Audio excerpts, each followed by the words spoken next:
নাও খেলক লৈ নৈপৰীয়া ৰাইজৰ মনত আছে বিশেষ আকৰ্ষণ। তাৰেই যেন প্ৰতিফলন ঘটিল এখন গাঁৱত। পূব গোৱালপাৰাৰ বহতীচৰত সাজি উলিওৱা হয় 115 ফুট দৈৰ্ঘ্যৰ এখন বিশেষ খেলনাও। পুৰণা নাওখন অকামিলা হোৱাত নতুনকৈ সাজি উলিওৱা হয় এই দীঘলীয়া খেলনাওখন।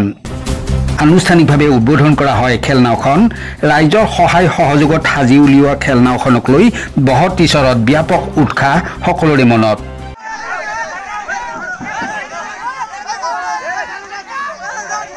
ৰাজ্যৰ জনপ্ৰিয় খেলসমূহৰ ভিতৰত অন্যতম নাও খেল প্ৰতিযোগিতা। জনপ্ৰিয় এই খেলত এঘৰি যুঁজিবলৈ টঙালি বান্ধিছে বহতীচৰাঞ্চলৰ ৰাইজে। আগলৈ নাও খেল প্ৰতিযোগিতাত জিকাৰ সংকল্প লৈ সাজি উলিয়াইছে 115 ফুট দৈৰ্ঘ্যৰ এই দীঘলীয়া খেলনাওখন। নতুনকৈ সজা খেলনাওখনত প্ৰাইমাৰ লগাই এইদৰে কান্ধত তুলি অথবা টানি টানি কঢ়িয়াই নিয়ে জলজলি নৈৰ বুকুলৈ।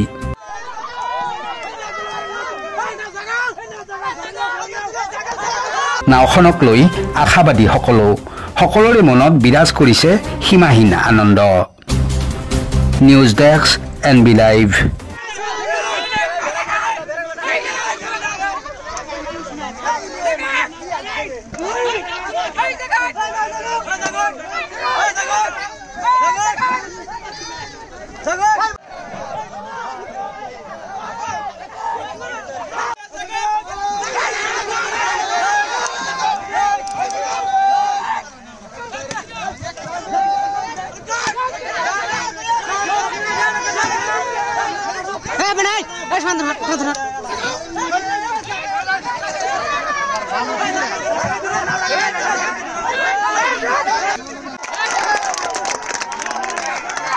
বহতীচৰ অঞ্চলখনত নাও খেল খুব জনপ্ৰিয় খেল।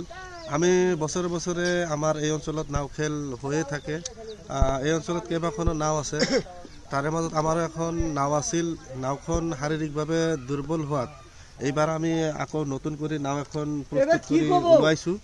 এই নাওখন দেখাত খুবেই ভাল হৈছে, খুবেই ভাল হৈছে। যিহেতু আমি আশাবাদী অহাবাৰ আমি নাও খেলিম বুলি, যাৰ বাবে আমি আগতীয়াকৈ নাও এখন প্ৰস্তুত কৰি উলিয়ালোঁ। নাওখনৰ নামকৰণ এতিয়ালৈকে কৰা হোৱা নাই। জাষ্ট খালি আমি প্ৰাইমাৰ মাৰি আজি উদ্বোধন কৰা হ'ল। গতিকে অসমবাসীক আমি আহ্বান জনাওঁ, তেওঁলোকে যাতে আমাৰ কাৰণে দোৱা কৰে, আমি যাতে বহতীচৰৰ সুনাম কঢ়িয়াই আনিব পাৰোঁ, তাৰ বাবে সকলো ৰাজ্যবাসীক আহ্বান জনা হ'ল। কেই ফুট নাও? আমার এই নতুন নাওখনের দৈর্ঘ্য হল 115 ফুট।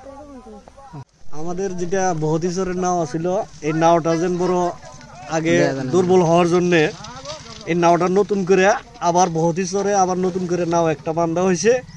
হ্যাঁ, আজকে উদ্বোধন করা হয়। আজকে উদ্বোধনী করা হলো। তো যে হোক, নাও সুন্দর নাও হয়েছে, মোটামুটি যেখানে হয়েছে বড়িয়া নাও হয়েছে। তো আগামী খেলার যে টাইমে খেলা পাতার আগে এই টাইমে আমরা নায়ের নাম দিয়ে তারপরে আমরা আবার উদ্বোধনী। কে ফুট নাও? হ্যাঁ, 115 ফুট।